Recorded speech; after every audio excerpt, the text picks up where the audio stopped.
Mais demoras conhecer os destaques do programa de hoje.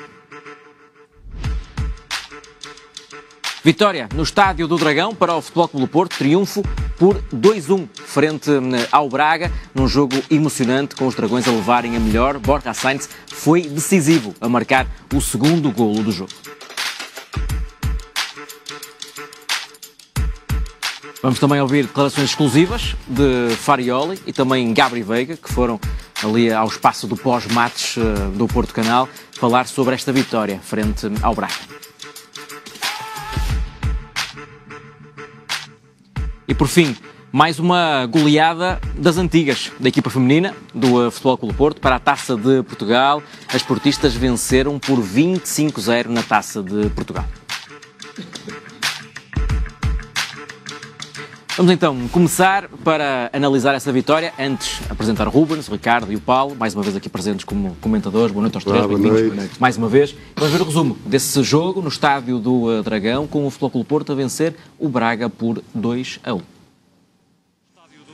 28 dias depois, o Futebol Clube do Porto regressou a casa para receber a formação do Braga e foi aos 2 minutos dos pés de Ala Varela que surgiu o primeiro aviso dos Dragões. Depois disso, só mesmo aos 26 é que voltou a haver perigo e foi do outro lado do campo. Valeu Diogo Costa a travar o remate de Ricardo Horta. Já depois da meia hora, a bola ainda ultrapassou a linha de gol da baliza de Ornicek, mas Fábio Veríssimo, auxiliado pelo VAR, invalidou o lance por suposta falta de Ian Bednarek sobre o guardião do Braga. Ficam, no entanto, muitos protestos dos Dragões, inclusivamente por parte do banco de suplentes após verem as repetições. Foi já bem perto do fim da primeira parte que se mexeu no marcador, a dupla Samora a fazer estragos.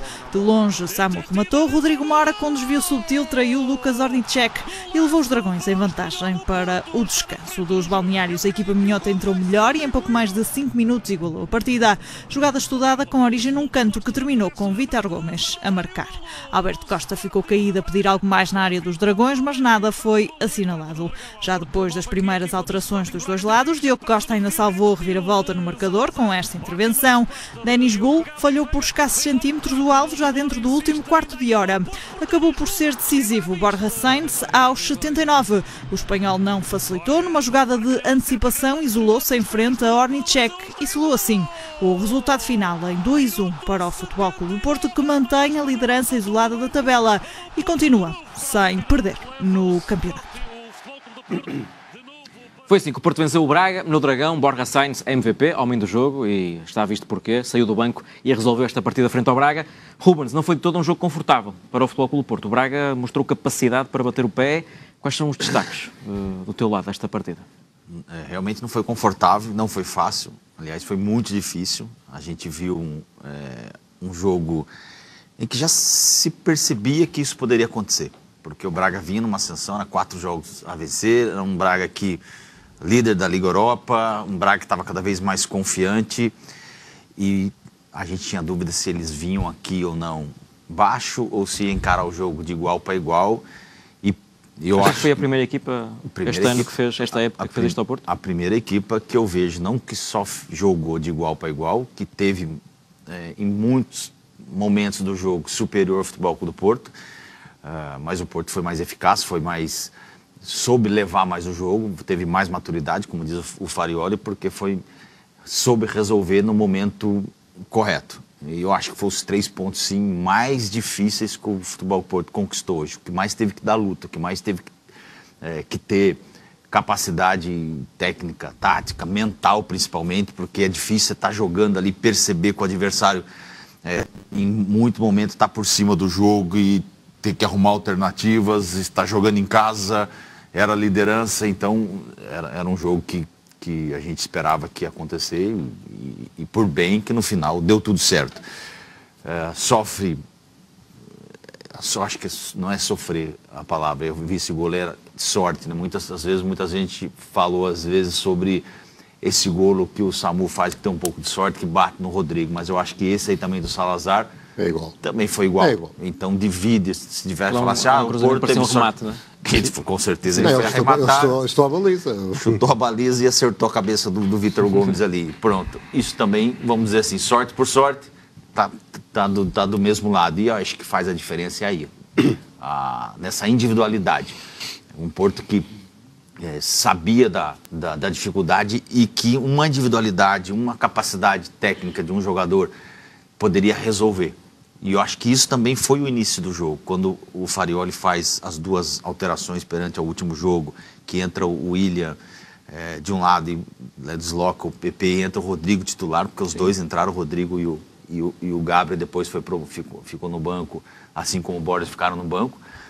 E ele monta assim porque sabia que ia precisar dessa individualidade. Não foi talvez com os 2 que entraram de início, mas foram os 2 que entraram durante o jogo, que acabaram resolvendo, que mais uma vez, dos 14 jogos que o Futebol Clube Porto faz, 5 deles foram resolvidos de quem salta do banco. Então mostra que, independente de quem está jogando, eu acho que isso é importante, que independente de quem está jogando, está atento ao que está acontecendo e pronto e preparado para chegar ali e resolver e mostrar, olha, eu estava no banco, entrei, resolvi, daqui a pouco tem outra alteração, porque são muitos jogos, são muitas dificuldades que vai vir, cada vez vai vir mais dificuldade, e é importantíssimo esses jogadores que estão entrando, é um número muito grande, nós estamos falando quase um terço dos jogos de quem está saltando do banco, está fazendo a diferença. E por falar em fazer diferença, eu penso que também, a gente teve com o Farioli ali, eu fiz essa questão para ele, sobre o que ele enxergou, o que ele viu ali, quando ele sentiu que faz uma alteração que a gente ficou até meio querendo perceber qual que era a intenção dele. É a alteração que te permite ganhar o jogo? Permitiu ganhar o jogo, mas... Percebeu que o Braga estava a ser superior ali mesmo. Sim, mas tinha um extremo, nós estamos empatando o jogo. Sim, uma coisa de tentar perceber o que ele enxergou ali, qual que foi a visão. Vale subir na bancada, mas no fim do jogo valeu 3 pontos. Foi o que ele disse ontem. Exatamente. Mas se empatasse, se calhar teoria, toda a gente... Seria um Porto mais defensivo, não é? Teoricamente, está defendendo um pouco mais para explorar um contra-ataque, uma transição e tudo mais. E foi muito feliz nisso. É isso que eu digo, que é a mão do treinador, que ter coragem, ter visão e falar, não, vou apostar nisso, apostar e dá certo. Ele ajusta ali o meio-campo, protege bem. O Braga praticamente começou a circular a bola apenas, não tinha mais verticalidade, não tinha mais objetivo como estava tendo, apesar de não ter criado tantas oportunidades. Teve mais posse, teve mais domínio em muito tempo, mas não estava ferindo. E a hora que ele estanca aquele perigo que estava ali, e a bola quando cai na individualidade de novo, no Gabriel ali, ele consegue colocar muito bem para a velocidade, para a rapidez que tem o Bala ali. Usou uma expressão o Borja Bala. E eu acho que ele falou uma coisa assim com a gente lá, mas foi isso, não me lembro. Foi isso, cara? E o primeiro gol era o Samora. Do Samora. Que é um gol a meias, né? É um gol do Samora. Então foi curioso isso aí. E acaba colocando essa bola, e ele é inteligente, antecipa, percebe que o Vitor Gomes ali não ataca a bola, espera o movimento, e aí ele é inteligente, antecipa, faz o golo. Então a gente vê tudo isso que foi feito, né, durante o jogo, mas ali no final foi o dedo do treinador que acabou dando certo. Ajusta a equipe, primeiro arruma o que estava errado, e aí depois parte para o ataque, parte para matar o jogo. E aí depois o Porto faz o golo 2-1, praticamente ganhou o jogo. Ricardo, já sabia que este Braga é uma equipa que gosta de ter bola, mas 69% de posse de bola no estádio do Dragão, acho que é coisa rara um adversário conseguir fazer isso no Dragão. Sim. Tu achas que o Porto teve que reagir durante o jogo à estratégia do Braga? Achas que o Porto já estava preparado para jogar neste desconforto? Que leitura é que tu fazes desta vitória? Pelas palavras do treinador do Braga, disse que vinha aqui jogar o jogo pelo jogo. Eu não acreditava que... Mas Farioli também falou disso, que acreditava que o Braga vinha a jogar assim. Mas se calhar no último modelo achava que o Braga não viesse tão exposto. Achavas que era mais conversa que outra coisa. Pronto. Mas não foi. Não foi, pelo contrário, foi um Braga de grande qualidade, fruto dos 6 jogos que vinha sem perder, 5 vitórias e 1 empate. Sim. Faz um grande jogo em Alvalade, faz um grande jogo no Celtic. O Celtic é uma grande equipa e não é fácil ganhar no estado deles, apesar de não estar a fazer um grande campeonato. E 3 vitórias na Liga Europa. E chegou aqui e mostrou que está uma equipa que está em crescendo, e os jogadores de qualidades. Mas ontem era um jogo que me assustava muito, Miguel. Ontem era um jogo, eu disse isto ontem para mim, era um jogo que me assustava muito por tudo que se está a passar à volta do campeonato. O Porto em 4 meses deu a volta à situação, está uma equipa fortíssima, com todo o mérito em primeiro lugar. Eu tenho dito aqui muitas vezes que está a incomodar muita gente e muita gente a ficar nervosa. Depois vi o jogo na sexta-feira em Alvalade, que me deixou preocupado. Vejo o jogo em Guimarães, ainda mais preocupado fiquei. e depois o árbitro que veio para aqui ontem também já me deixava, porque nós não temos um bom processo com este árbitro, ou seja, há aqui muitas coisas a acontecer e o Porto ontem não foi aquela equipa que mas teve uma das características, nunca desistiu, atitude até ao fim, acreditou e acaba por vencer por justiça. Porquê? Porque foi mais eficaz que o Braga. O Braga em uma parte do jogo foi superior ao Porto, sem dúvidas. Concordo. Sim, mas depois em termos de oportunidades a posse de bola não se traduz bem aí, não? A nível de oportunidades, ou consideras que o Braga teve mais oportunidades que o Porto? A nível de oportunidades acaba de ser muito parecido. Acho que é tac-a-tac. Há ali um momento... 60 e tal por cento de 68, mas 68, sem balizas. Pois. Mas o Braga tem uma posse de bola, mas não foi aquela posse de bola. Sim, mas teve o controle do jogo. E é quando ali o Mr. Fariol percebe que ali na zona intermédia está a perder ali porque havia muita movimentação e faz as alterações e estanca ali um bocado o jogo Braga, e há um momento que o Braga pode passar para a frente, que é aquela jogada de que o Navarro aparece ali, que marca ali um bocado o jogo, porque se o Braga faz 2-1, o jogo é diferente, mas destacar também mais uma vez quem entrou do Porto, a trazer na mesma mais vida à equipa, e como disse, estas características do Porto, não jogou bem, já jogou melhor, isso é um facto, mas também as equipas são campeãs assim com este tipo de jogos difíceis, que nos jogos tão bem é importante vencer, e depois, como disse, nunca desistiram, acreditaram sempre, trabalharam até ao fim, e mérito do Bora, que percebeu o passo, que não era bem ali que a bola tinha que entrar, mas como ele não desiste de nenhum lance, não parou o movimento dele, ao contrário do Moreno, do Vítor, que para e fez toda a diferença, depois é a classe dele, mas é um campeonato que ainda vai parar muito por aquilo que eu disse. Está muito difícil e vamos ver para onde vai, porque isto não vai ser fácil para ninguém. E foi um dos assuntos do dia. Paulo, o Ricardo já tocou aí nesse ponto da arbitragem. A arbitragem de Fábio Veríssimo. Convidas dois tipos bonitos para falarem do futebol. Olha, já levaram um elogio hoje, do futebol. Dois tipos bonitos. Dois tipos bonitos para falar do futebol positivo e tal e coisa. E agora vem o feio. Não, que o Ricardo também falou da arbitragem. Vem o feio. Eu falei também.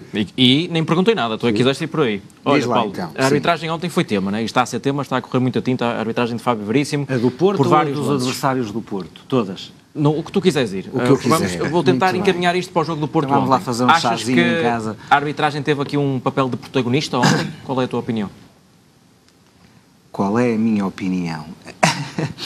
eu arrasto para mim, sem grande prazer, mas vivo bem com essa consciência cada vez que vou dormir, com o síndrome da preocupação e com o tipo que põe a água na fervura, porque esta jornada, mais uma vez, trouxe vários tipos de interpretação.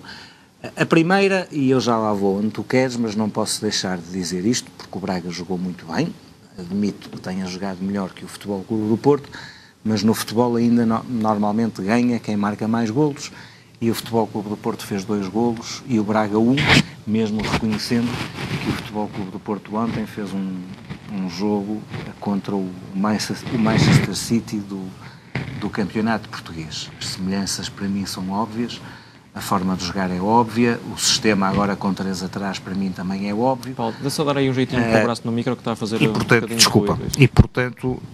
o Futebol Clube do Porto, não fazendo um jogo extraordinário, ganhou e é a melhor notícia que os adeptos podem dar, até porque quem for rival do Futebol Clube do Porto,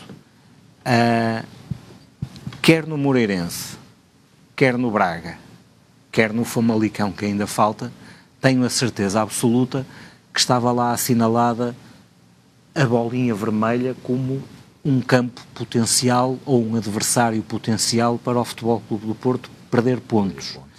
E desses 3, 6, 9, só faltam 3, e vai ser seguramente o mais difícil deles todos, mas pelo menos Moreirense e Braga, o Futebol Clube do Porto ganhou 6 pontos e, portanto, chapou. Agora, o que é que me preocupa? Preocupa-me a mim e acho que preocupa a todos os adeptos do Futebol Clube do Porto, saudáveis, atentos e minimamente inteligentes, é que eu acho que o Futebol Clube do Porto está a jogar nesta altura com regras diferentes dos outros todos. Eu já aqui tinha dito, e portanto as coisas ficam gravadas para o bem e para o mal. Há muita gente que nos últimos dias fez questão de ir buscar coisas do tempo da Nossa Senhora de Fátima.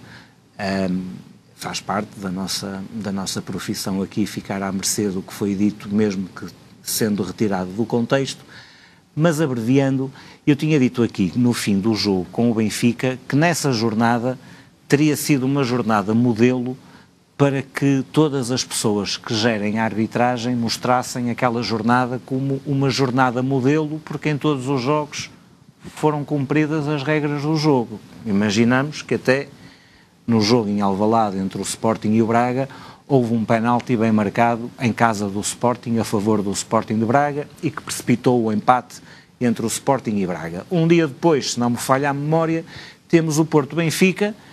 E se tivessem sido cumpridas as regras, o Futebol Clube do Porto teria beneficiado de um penalti e nessa jornada, pela primeira vez neste campeonato, tinham jogado os 3 candidatos ao título com as mesmas regras.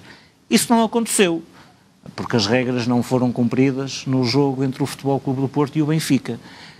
A partir daí nós estamos sempre atentos a perceber aquilo que acontece, quer nos jogos do Futebol Clube do Porto, quer nos jogos do Sporting, quer nos jogos do Benfica. Vamos por partes. Nós aqui, não sei se os meus colegas de painel se lembram, mas nós no dia 1 de abril de 2024, a propósito de uma final de um torneio de sub-13... Dia das mentiras. Que é um... Mas foi dia 1 de abril de 2024. Tem um ano e meio. Num dos torneios mais prestigiados do futebol jovem que há na Europa, no mundo, que é o torneio da Pontinha, houve uma final entre o Futebol Clube do Porto e o Benfica. Essa final foi apitada pelo Fábio Veríssimo, que foi o árbitro ontem do Futebol Clube do Porto Sporting de Braga. Nós podemos ouvir, temos condições para ouvir o que dissemos no dia 1 de abril neste estúdio. Essas imagens, um comentário do Paulo também, é uma final entre o Porto e o Benfica, nesse torneio da Pontinha, com o Fábio Veríssimo a analisar um lance que ontem no Dragão aconteceu coisa parecida. Vamos ver. Ontem no torneio de Sub-13, na final do torneio da Pontinha, entre o Futebol Clube do Porto e o Benfica, em que vemos aqui o guarda-redes, o Fernando Neves, para mim é Fernando Jorge, e eu estou à vontade porque conheço o miúdo pessoalmente, e já agora aproveito para dizer que tem pinta na baliza. Isto não pode acontecer. Quer dizer, isto é um jogo arbitrado pelo Fábio Veríssimo. O Fábio Veríssimo decide assim porquê? Porque isto é o último lance do jogo e um golo do Benfica não traz qualquer influência direta no resultado, porque a seguir a bola foi ao meio campo e acabou? Estas foram declarações do Paulo, estávamos no dia 1 de abril de 2024. E a minha pergunta hoje, um ano e meio depois, é, com toda a educação, com toda a elevação, com todo o registro de dúvida que me assalta, honestamente, a minha pergunta, e pode ser colocada aos meus 2 companheiros que jogaram futebol, é: qual é a diferença entre este lance que nós vimos entre o Porto Benfica em sub-13 no torneio da Pontinha e o lance de ontem entre o Ornichek e o Bednarek? Tens de montar ao Fábio Veríssimo. Nenhum de vocês me consegue dizer. Não, a diferença é que... É que um foi gol e o outro não. Um foi Pronto, gol e o outro não. ok. Mas para além disso, qual foi a diferença? Expliquem. Vocês jogaram futebol, andaram lá dentro, atacaram, defenderam, saltaram, cometeram faltas, limparam lances de forma legal. Qual é a diferença? O árbitro é o mesmo.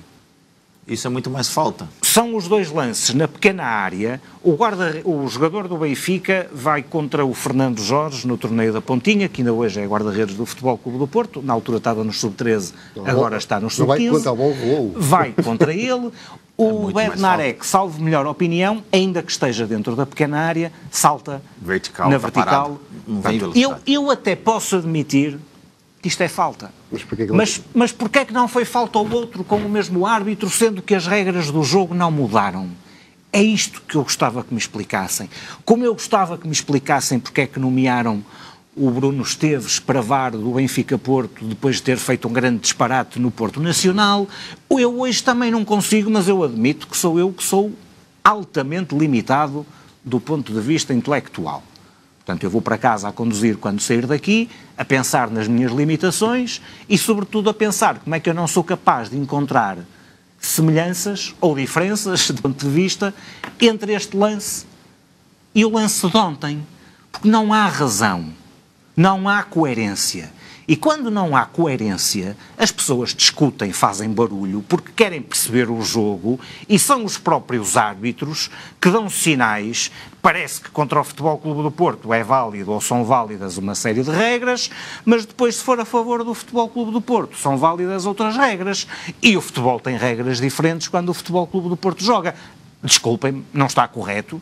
E não está correto por eu ser portista, não estaria correto com qualquer outra equipa. Não é justo, não é assim. O desporto não é assim. As regras têm que ser aplicadas da mesma maneira a todos. E neste caso concreto é um exemplo feliz para essa lei do retorno. 1 ano e meio depois, com o mesmo árbitro, estamos aqui a discutir um lance que eu até acho que no torneio da Pontinha é bem pior do que o de ontem. Sim, muito mais falta. E não se passa nada. Não foi golo e foi golo para o Benfica. O outro era golo para o Porto e não foi golo para o Porto. Não percebo. Cria confusão e gostava que alguém me explicasse. Depois deste lance, também acho que já passamos ali um conjunto de imagens de faltas quase todas cometidas sobre o SAMU pelo central do Sporting de Braga, o Lager Bilka. Fez 1, 2, 3, 4, 5, 6 faltas sobre o SAMU. Se não me falha a memória, o único cartão amarelo que saiu para este jogador foi à 6ª falta, a 10 minutos dos 90 ou 12, 78 minutos, creio eu, e foi sobre outro. Sobre o gol. Portanto, o Fábio Veríssimo, quando apita ao Porto, vai a um manual de regras diferentes do que quando não apita ao Porto? Temos aqui um clipe de imagens, todas faltas, ele não apita uma, porquê? Não sabe as regras, é um jogador do Porto, qual é o problema? É complicado, pá. Não é? Qual é o problema? Mas as pessoas têm que perceber. Por isso é que eu te digo que vai ser um ano muito difícil. As pessoas têm o direito de perceber porque é que veem o Sporting e o Benfica a jogar e as regras são umas, e depois vai o Futebol Clube do Porto jogar e as regras são outras. Depois há assobios, depois há coisas ditas que são menos simpáticas em prol dos árbitros, porque eles próprios parece que se põem a jeito. Eu não vejo que haja nada para que comece a haver de uma vez por todas uma coerência no comportamento dos árbitros, independentemente do nome das equipas e da cor das camisolas. E isto numa indústria de milhões é ruído. Não é sério, cria problemas, levanta dúvidas, traz suspeição e o diabo a 4. Até podem ser, admito perfeitamente, que sejam casos de manifesta falta de capacidade para apitar os jogos. Mas depois há coisas que os números nos ajudam a perceber e que são estranhas. O Futebol Clube do Porto é a 7ª equipa do campeonato com menos faltas. Do campeonato todo, o Futebol Clube do Porto é a 7ª equipa com menos faltas cometidas. Mas, curiosamente, está no pódio, leva a medalha de prata, é a 2ª equipa com mais cartões em relação ao número de faltas que faz. Uma equipa que durante não sei quanto tempo foi reconhecidamente a jogar futebol em Portugal, pressionava alto, passava o jogo quase nas imediações da grande área da equipa do adversário com bola, teve a baliza a 0 durante não sei quanto tempo, e o Futebol Clube do Porto, neste rácio, é a 2ª equipa que leva mais cartões amarelos do campeonato. Isto não é estranho? Não é estranho que o Benfica, que reconhecidamente por toda a gente não tenha um futebol tão espetacular, não tem os tais jogadores desequilibradores, é uma equipa que tem dificuldade, diz o senador José Mourinho, que a equipa precisa de melhorar, de criar mais situações de golo. O Benfica tem 6 penaltis. O Sporting de Braga tem 5 penaltis. O Sporting tem 2 penaltis. O Futebol Clube do Porto, o Sporting tem 3 e o Futebol Clube do Porto 2. O Benfica já fez 3 jogos contra 10. O Sporting já jogou contra 10. O Futebol Clube do Porto é a 2ª equipa com mais cartões, mas curiosamente foi a única equipa dos 3 grandes que jogou sempre contra o 11. Os adversários do Futebol Clube do Porto não fazem faltas. É estranho. O jogo com o Barcelos, que o Futebol Clube do Porto ganhou, e atenção que nós estamos a dar estes números e a fazer prova disto em cenários de vitória. Portanto, estão a dizer porque o Porto já vai a 10 do primeiro. Não. O Porto está em primeiro, com vantagem sobre os outros todos. Mas a verdade é que isto é tudo muito estranho. Muito estranho. As expulsões, então, são coisas estranhíssimas. As regras do jogo são diferentes quando joga o Porto, quando jogam os outros. As camisolas, Paulo. Mas, Ricardo, mas então as pessoas que assumam todos e deixamos de andar já todos te disse, enganados. eu disse aqui a semana passada é? que o penalti a favor do Porto Deixámos todos é de andar. exatamente igual ao lance do António todos. Silva aqui com o gol. Ricardo, e as pessoas assumem, os responsáveis do Futebol Clube do Porto chegam à conclusão que não é preciso gastar tanto dinheiro porque não vão conseguir, Não, eu acho que e isso é uma coisa assumida, também, e é triste, mas está tudo bem, mas ao menos não há ninguém enganado. Mas também já percebemos que o Presidente também está atento. E já, com certeza que está toda a gente atento. Que vai ser um ano difícil eu espero, eu gostava era que houvesse algum tipo de brio de quem gere isto tudo, porque assim, os treinadores são importados. Até ontem, infelizmente o Vítor Pereira saiu, mas até ontem havia não sei quantos treinadores portugueses na melhor liga do mundo.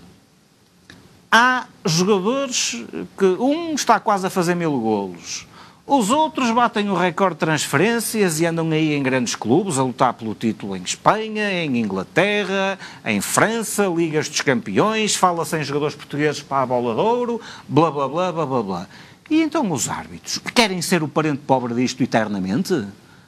Não há um laivo de clarividência, de competência, um arregaçar de mangas e um tentar perceber como é que nós vamos equilibrar? Há uma coisa que o Futebol Clube do Porto não vai poder mudar nunca.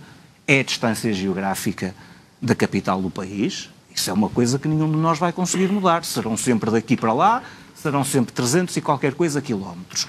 Mas isto depois é tudo muito confuso. Vês o Diomandé a jogar em Alvalade contra o Alverca, num jogo que está 0-0, e eu acho que aquilo são 2 cartões vermelhos e uma falta, não se passa nada. O Sudakov, em Guimarães, uns dizem que sim, outros dizem que não, sim, mas o do Guimarães não houve dúvidas nenhumas, veio para a rua. E o Pavides não Mas o caso mais flagrante... Somos só nós os 4 que andamos atentos. Os adeptos do Porto andam atentos também. Mas o caso mais flagrante para mim é em Guimarães.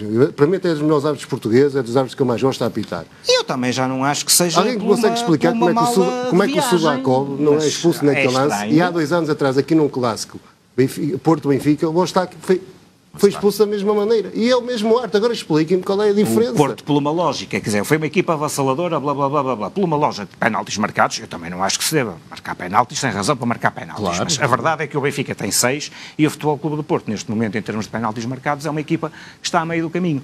Só para terminar, já estás a olhar para mim com cara de poucos amigos. É importante isto. Há outra coisa que me faz confusão, mas lá está, deve ser seguramente do meu feitio. Eu ganho, não sei muito bem, eu cada vez mais acho que perco tempo, mas gosto.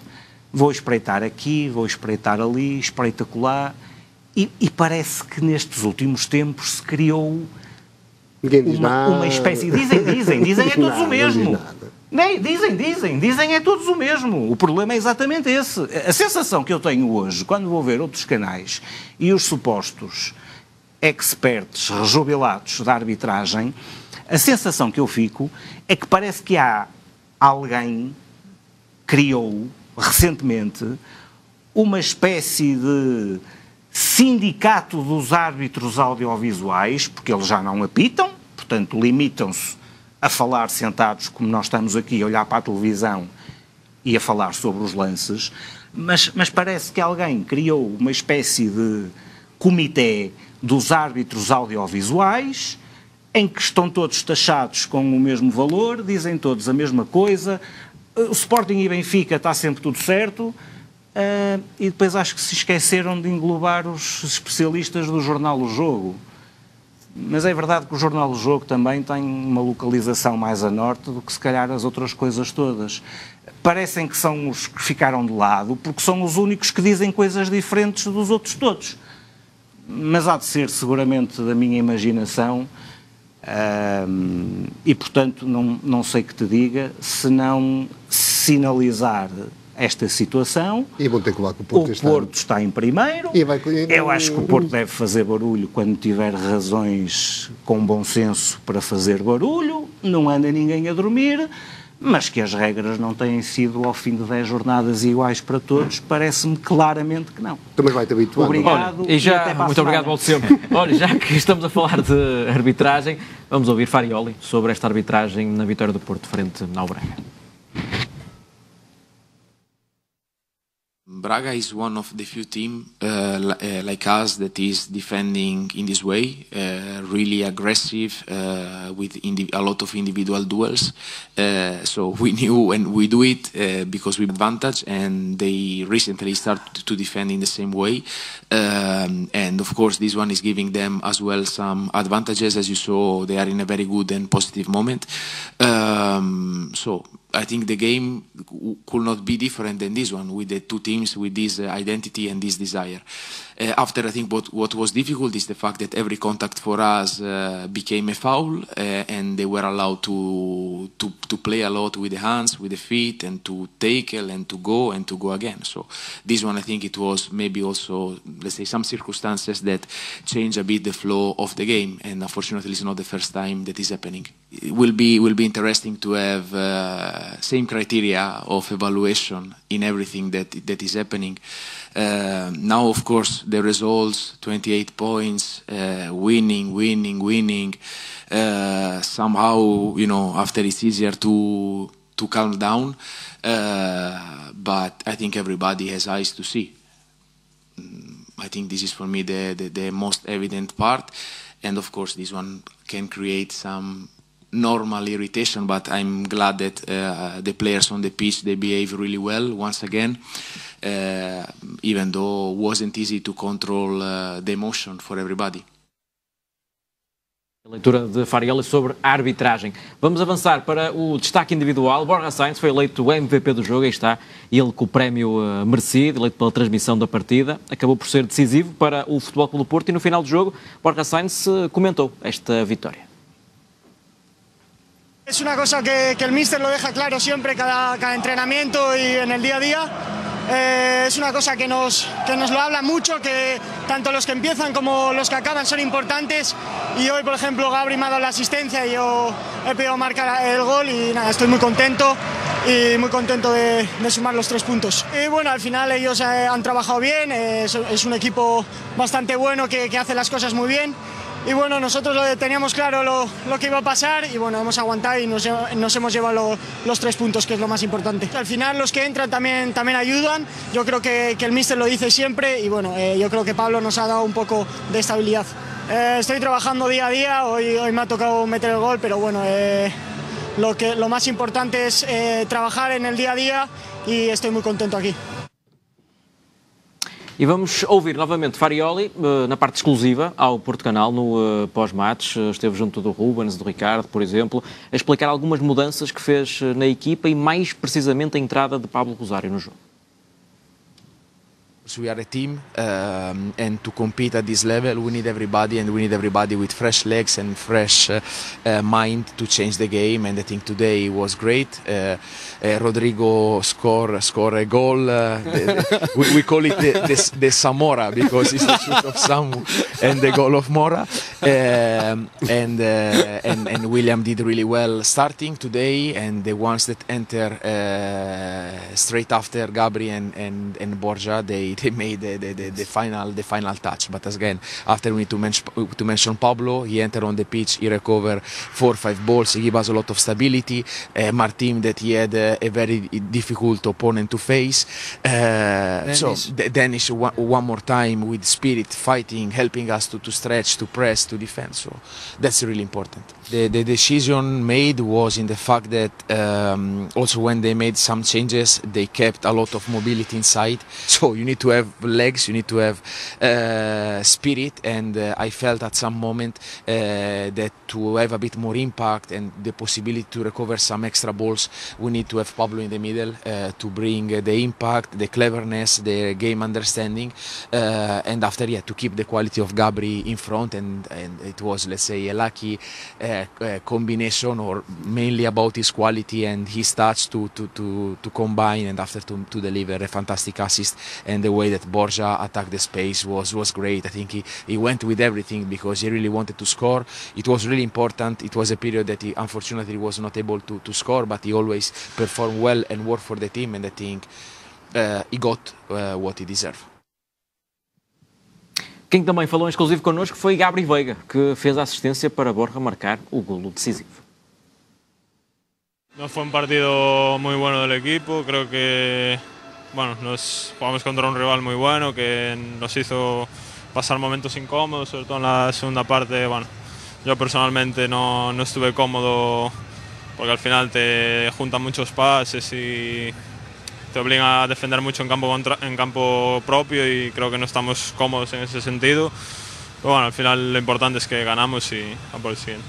Para mí fue el único equipo quizás que fue por bastantes momentos superior a nosotros, y creo que al final pues como equipo lo sacamos, pero que hay que mejorar muchas cosas, y yo el primero, por eso voy quiero ir a entrenar ahora y sé adaptarme a qualquer posição no campo. Acho que surpreendeu-me, mas ao final é uma decisão do adestrador, tenho que aceptá-la, dar o meu melhor. Acho que foi mais mérito de Borja do que de meu. Aqui a leitura de Gabri Veiga sobre este jogo, esta vitória do Futebol Clube do Porto sobre o Braga. Agora vamos analisar alguns dos lances deste triunfo do Futebol Clube do Porto. Vamos à anatomia do jogo, e o primeiro lance é logo o primeiro remate do jogo, que foi logo enquadrado, um remate de Alavarela. Vamos tentar perceber como é que o Porto conseguiu incomodar pela primeira vez o Braga nesta jogada, e vou-te passar a bola, Rubens. Foi logo aos 2 minutos isto? Sim, logo no início já o Porto a pressionar, é normal em casa, e a Renichek tem que bater essa bola para frente, e o mais importante foi isso aqui, o Bednarek bem posicionado para pegar essa primeira bola, depois a segunda também, até o Rodrigo ganha essa bola de cabeça ali, a gente fala até o Rodrigo pela altura dele, mas ele tem um tempo de bola muito bom, mesmo já sai a jogar, e aí o cruzamento, a gente sabe que o Francisco, quando tem essa oportunidade de cruzar, ele cruza bem. Só não percebi ali se o Frauhold queria mesmo ajustar essa bola pro Varela, ou pegou mal na cabeça dele, mas a verdade é que sai um bom cruzamento, e essa bola acaba no Alan Varela. Só não foi mais perigoso porque foi mesmo a figura. Muito centrado, mas já era mostrar que entrou bem no jogo. O segundo lance que vamos analisar, Paulo, é o golo anulado. Frauhold, a tal jogada que já falaste um bocadinho, naquela secção da arbitragem. Qual é a tua análise deste lance? Há 3 razões para o golo ser anulado.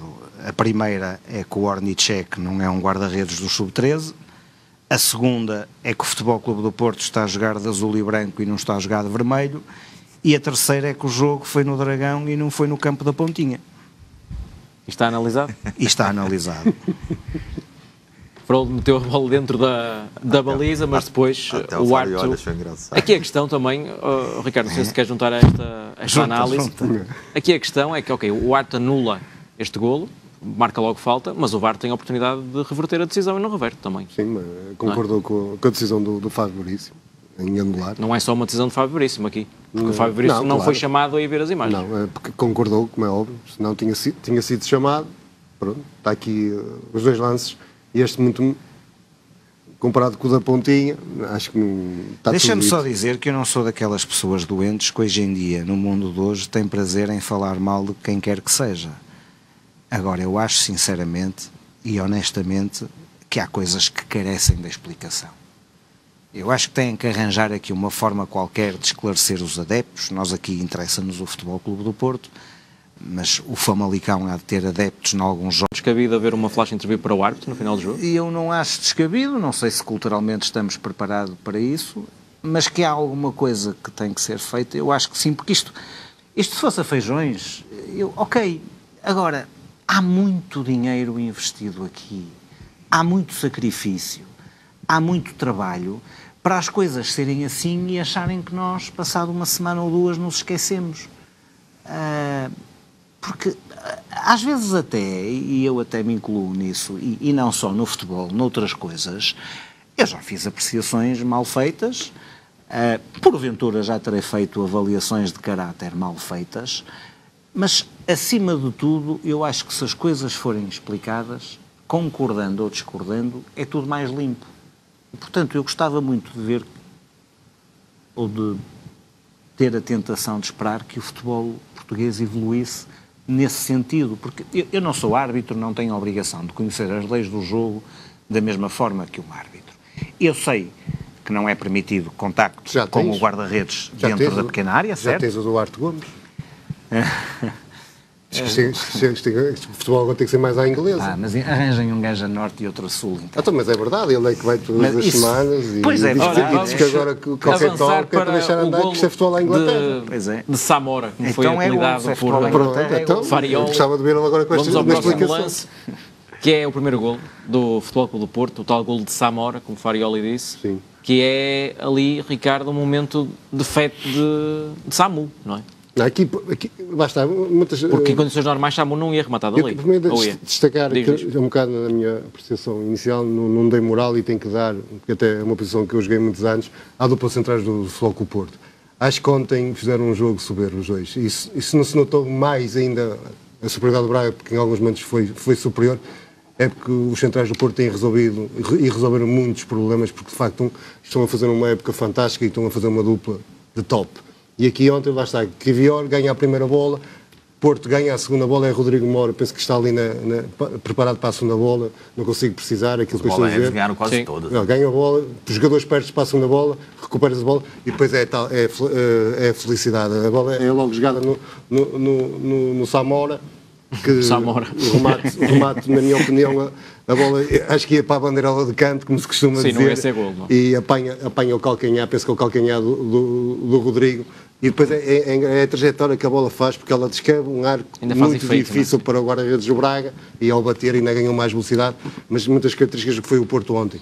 Primeiras bolas, segundas bolas, a equipa sempre disponível, e está aqui bem patente. Porto forte no jogo aéreo, ganha a primeira, disputa a segunda, ganha a terceira, e depois já ias outra vez Samora, e um gol feliz do Porto em cima do intervalo, que foi importante, como é, para a equipa também tranquilizar.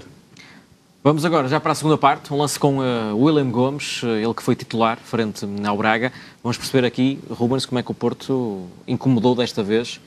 Não, ainda temos o gol do Braga primeiro, já me estava a adiantar. Aqui temos o gol do Braga, que é na sequência de uma bola parada, sim. O tal gol que também apelidaste como uma ponta de sorte. E merece palco o Braga. Sim, mas é felicidade, é sorte, mas dá mérito, porque isto é canto trabalhado do Braga. Eu acho que o Porto também aqui acaba, na fase inicial do canto, é enganado, porque eles estão todos no segundo poste e arrancam todos e o... Como é que ele se chama? O que chutou...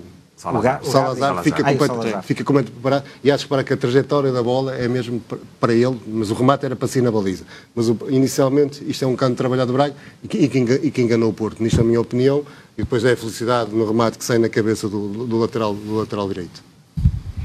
O Porto não estava preparado. Concordas que era um remate à baliza também? E virou uma assistência? Remate à baliza. Não só empatou o jogo, como equilibrou a sorte, vamos dizer assim. Porque do primeiro gol. Do primeiro gol do Porto. Samora. Então, equilibrou.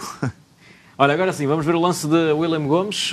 É o primeiro lance de perigo da segunda parte para o Futebol Clube do Porto. Vamos ver o remate do avançado brasileiro, que aqui, Rubens, vou-te deixar também com este lance, até porque já te ia perguntar sobre este lance. Aqui foi uma das poucas vezes que o William Gomes conseguiu aparecer nessa zona para finalizar.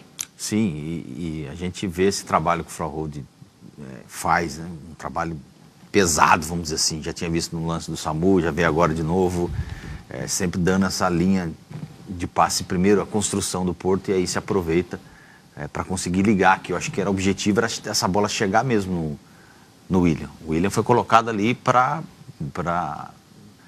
fazer esse tipo de jogada. Então, cabe a jogadores assim buscar ele, e o PP aqui faz também esse toque rápido, esse toque atento no que tem que fazer, participa muito desse jogo e, infelizmente, aqui ele não conseguiu arrematar como ele gosta de fazer. Mas a estratégia do Futebol Clube do Porto era essa bola chegar nele para ele poder fazer essa jogada individual dentro da área. Sim, estava lá.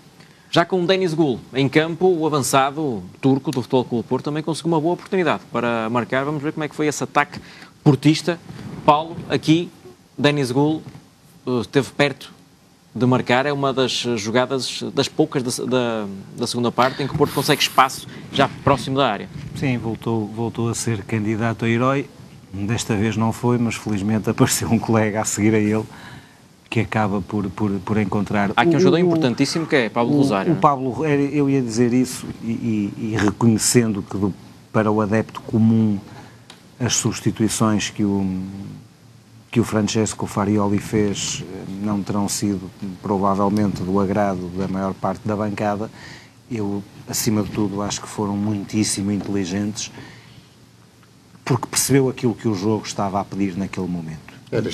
E naquele momento o Futebol Clube do Porto não estava com capacidade para ganhar a bola em zonas altas e para jogar, por exemplo, como jogou no primeiro quarto. E a mobilidade dos jogadores do Braga ali na zona intermédia. A juntar a isto, soube ler muito bem a forma de jogar do Braga. O Braga meteu um considerável número de gente a jogar por dentro e isso fez com que o Braga guardasse a bola com critério. Eu continuo a dizer que o Braga fez um belíssimo jogo, mas também jogou muito sem baliza, porque o Futebol Clube do Porto também teve coesão defensiva e isso também, não sendo tão vistoso, é um mérito que não se pode tirar à equipa do Futebol Clube do Porto, mas é muito graças a esta dupla substituição que o Futebol Clube do Porto ganha ao jogo e quer-me parecer que o expoente máximo deste meu raciocínio é precisamente esta jogada que depois acaba foram as duas jogadas mais perigosas. Essa e o gol. Dar nos melhores momentos do Porto pós o 1 e uma delas dá mesmo,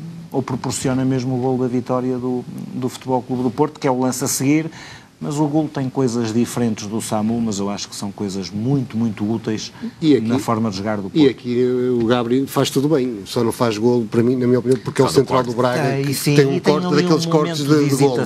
Sim, mas quando ele corta, ele é mais rápido e mais lento a rematar. Mas também dá mérito ao central do Braga. Sim, recupera bem, porque senão o Gabriel encosta na baliza. É aqui quando ele aqui faz tudo bem. Ele quando tira este tem que se calhar rematar logo. Ele nunca imaginou que vinha.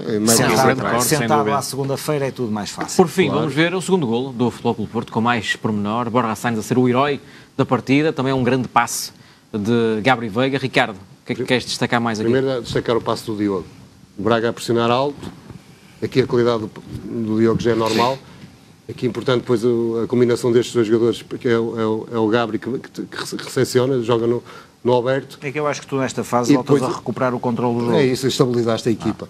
E depois o passe talvez fosse nas costas do lateral, não saiu, depois é que a diferença, basta mais uma característica do Porto. Os jogadores não desistem de nada, nenhum lance, e fez toda a diferença. E adaptou-se à bola, não é? Enquanto o lateral do Braga parou, em vez de atacar a bola, o Borja foi com confiança. Foi sempre de gás à tábua, como uma bala, como disse o nosso ministro Fariol, parecia uma bala, e fez toda a diferença. Depois a recepção, o primeiro toque dele, importante, porque deixou logo a bola jogável, e depois, depois é a qualidade dele. Só uma curiosidade, o passe do Diogo foi com o pé esquerdo ainda. É isso, não foi com o pé esquerdo. Foi com o pé esquerdo, só para deixar um pouco mais o grau de dificuldade e a perfeição do passe dele.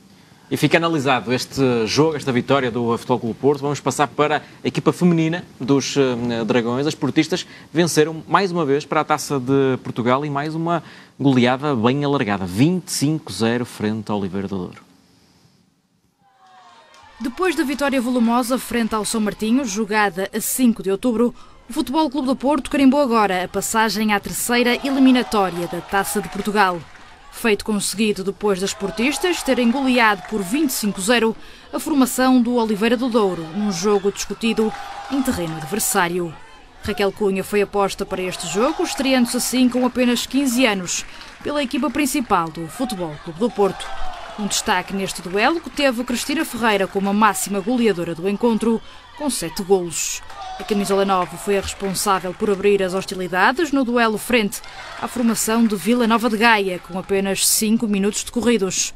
Ao intervalo, o resultado já era expressivo, com 12 golos marcados e com várias jogadoras a fazerem o gosto ao pé. Nestes primeiros 45 minutos, Cristina Ferreira marcou 3 golos, Verónica Kudiakova, Inês Oliveira e Matilde Vaz bizaram, Beatriz Amorim, Lara Filipe e a central Joana Ferreira também marcaram nesta primeira parte. Num jogo de sentido único, Daniel Chaves mexeu e deu minutos a várias jogadoras. Lara Perruca entrou no reatar do jogo e foi a primeira a marcar no tempo complementar. Lily Bryant seguiu o exemplo da avançada portista e também se estreou a marcar na partida, enquanto que Inês Oliveira continuava a somar golos na conta pessoal. Tudo isto antes do golo da tarde. Cristina Ferreira fez desta forma o 19º golo do Futebol Clube do Porto, com um toque de magia. A camisola 9 fez 4 golos neste segundo tempo, 7 no total. Inês Oliveira terminou o jogo com um póquer, tal como Lara Perruca. Já Lily Bryant bisou. Alice Reto marcou um dos últimos golos da tarde, que permitiram seguir em frente na competição. Depois deste triunfo, os portistas centram atenções no campeonato. O duelo frente ao Gil Vicente da 5ª jornada está agendado para 8 de novembro. Segue em frente na Taça de Portugal e no final do jogo falamos com Daniel Chaves, técnico desta equipa do Futebol Clube do Porto, e também com Raquel Cunha, que foi a guarda-redes que se estreou na equipa principal com apenas 15 anos. Acima de tudo é importante sermos sérios no jogo de hoje. Foi o que penso que fizemos o jogo todo e era dessa forma que eu queria que elas encarassem estes 90 minutos e foi assim que o fizeram. A importância de passar a eliminatória, a importância de passar a eliminatória e mais um troféu e uma taça onde queremos chegar o mais longe possível, preferencialmente mais longe, principalmente do ano passado. Um sentimento de muito orgulho, é uma sensação incrível poder partilhar e desfrutar este tipo de momentos com esta equipa. Acho que não podia ser de melhor maneira, entramos muito bem e conseguimos o melhor resultado possível. Aqui a análise a uma vitória de 25-0. Este especial Futebol Clube Porto da segunda-feira fica por aqui. Hoje agradecer, claro, ao Rubens, ao Ricardo, ao Paulo, mais uma presença aqui à segunda-feira para analisar a vitória no Estádio do Dragão, mas não só. Nós voltamos amanhã com conteúdo de Porto aqui no Porto Canal. Um abraço e até à próxima.